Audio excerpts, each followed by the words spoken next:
Continuing controversy over the future of some public statues and protests by the Black Lives Matter movement have shone a light on aspects of Britain's imperial past. For the second in our series of reports considering the legacies of imperialism, Fergal Keane has been to the province of Munster in the Republic of Ireland, one of the early testing grounds of British colonialism. Britain and Britishness are in the midst of a serious identity crisis. Faced with an ever-growing protest from the Black Lives Matter movement, the British state and the British state broadcaster, the BBC, are being forced to face up to Britain's horrific imperial and colonial past. It is only to be expected, then, that in addressing this crisis, the BBC would focus its attention on Ireland, the cradle and testing ground of British colonial imperialism. Yet there is something quite disingenuous about this report.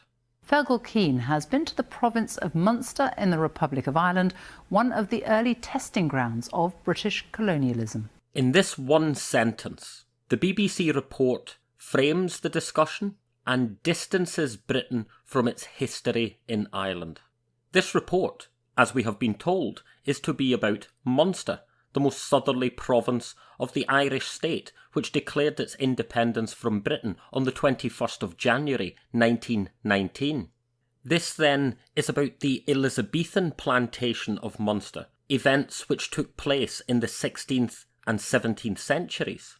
So this is all a long, long time ago. This is ancient history. What else is of interest is that this takes place in the Republic of Ireland, an entirely fictional country that exists only in the British state's imagination. According to the Constitution of Ireland and Banreacht na hÉireann, Article 4 reads that the name of the state is Éire, or, in the English language, Ireland, and not, as the British like to style it, the Republic of Ireland. By framing this narrative in the Elizabethan era in the 16th and 17th centuries, however, the BBC is quite cleverly masking the fact that this was not British imperialism. This was English imperialism, the progenitor of all British imperialism. And of course, the use of the term the Republic of Ireland legitimises the continued existence of British colonialism in Ireland, in the north, in the province of Ulster. Having positioned this so far in the past and locating it so far away, it is easy then for the BBC to elicit forgiveness from the young people of Munster. I know some people would really love an apology, but for the likes of us, we just want to learn about it and not to make those mistakes again, I think is better than getting an apology. But in order to understand British colonialism in Ireland properly, we have to take a closer look at the British statelet of Northern Ireland. The statelet of Northern Ireland came into being in May 1921, when the British government partitioned the island of Ireland, when London understood that Irish independence was inevitable. From its inception, Northern Ireland was to be a sectarian state. This was to be a Protestant land for a Protestant people. A horrible consequence of the awful sectarian division that Britain had sown in Ireland from the 16th and 17th centuries. From this point on, the Catholic and nationalist population within the 6 counties would be dominated by the Protestant imperialist institutions of the Northern Irish state.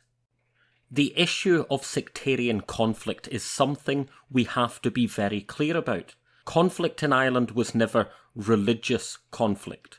The narrative of Catholics against Protestants and Protestants against Catholics was a narrative manufactured by the British state as a tool of colonial domination.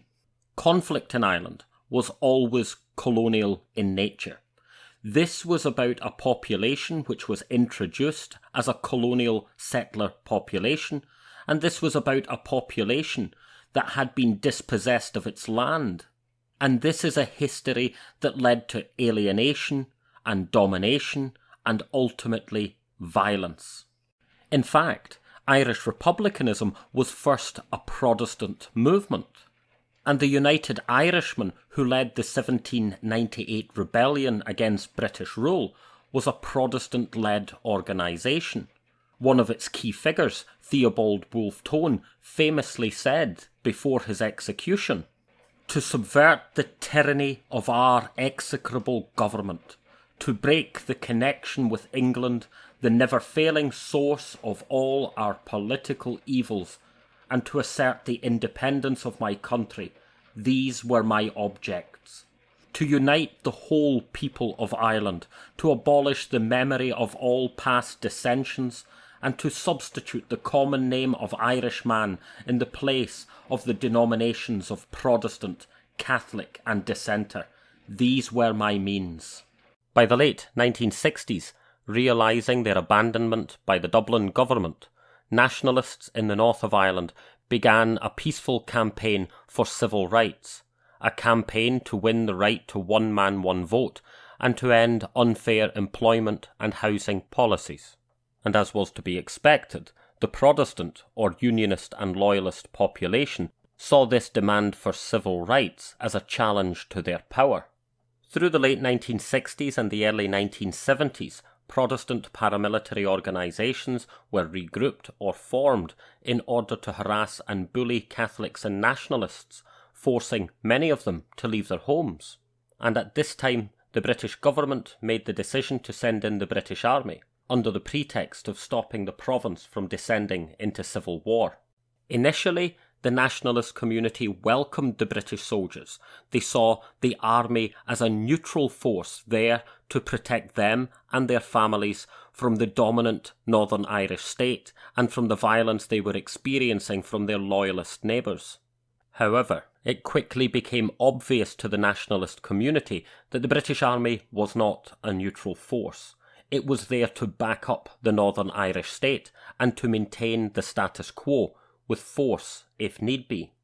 The key to the British Army's counterinsurgency programme in the north of Ireland was the introduction into the province of crack colonial troops who had been used to suppress the Mau Mau uprising in Kenya and who had been used in other colonial theatres to suppress similar uprisings.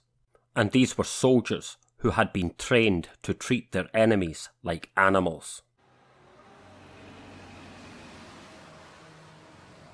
What we now know of the numerous massacres that took place in Northern Ireland, including Bloody Sunday and Ballymurphy, was that the explicit intention of the British Army was to teach Irish Catholics a lesson.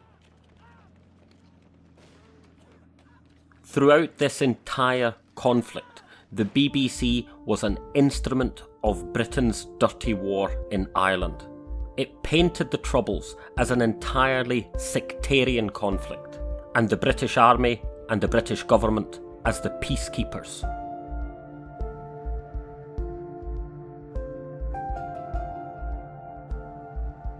Proposing and seconding me for the position of Taoiseach.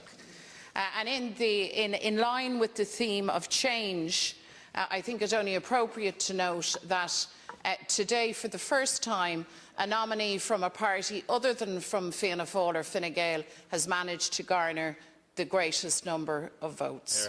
But now that Sinn Féin is once again the most popular party in Dáil Éireann, a party painted by the BBC and the rest of the British media throughout the Troubles as the political wing of the Irish Republican Army, the prospect of a united Ireland, a united 32-county Ireland, is a distinct possibility.